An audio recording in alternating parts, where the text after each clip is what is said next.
ইসলামপন্থীরা জোটবদ্ধ হয়ে ভোট করতে পারলে আগামী নির্বাচনে বিজয় সুনিশ্চিত বলে দাবি করেছেন ইসলামী আন্দোলনের আমির মুফতি রেজাউল করিম। তিনি বলেছেন, ৫ আগস্টের পর জনগণ ইসলামের শাসন দেখতে চায়। ঢাকা মহানগর দক্ষিণের নগর সম্মেলনে এসব কথা বলেন তিনি।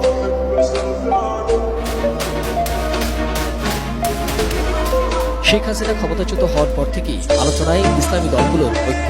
শুরুতে জামাত ইসলাম ও ইসলামী আন্দোলন বাংলাদেশ আগামী নির্বাচনে জোট হওয়ার ইঙ্গিত দিলেও গত ৫ মাসে তা কিছুটা থমকে যায়। ইসলামী আদর্শ যারা অন্তরে লালন করছে সবাই এগিয়ে আসছে, সেরকম ভালো কিছু তবে গত ২১ জানুয়ারি চরমোনাইতে জামায়াতের আমিরের সফরের পর আবারও ইসলামী জোট নিয়ে দুই দলের প্রধানই ইতিবাচক ইঙ্গিত দিলেন।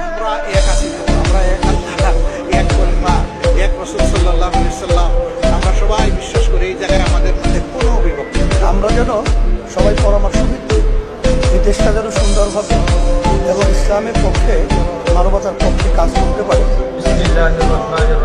সবশেষ শুক্রবার ইসলামী আন্দোলনের নগর সম্মেলনে দলটির আমির জানান, সমমনায় ইসলামী দলগুলোকে এক কাতারে আনার কাজ চলছে।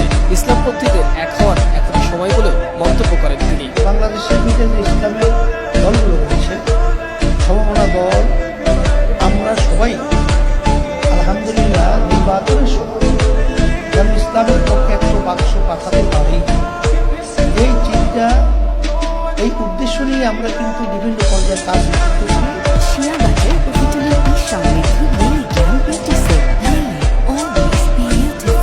আগামী নির্বাচনের জন্য সবাইকে প্রস্তুত থাকার আহ্বান জানিয়ে ঢাকা মহানগর দক্ষিণের নতুন কমিটি ঘোষণা করেন চরমোনাই পীর। এ সময় তিনি বলেন, ইসলামপন্থীরা জোটবদ্ধ হলে বিজয় সুনিশ্চিত।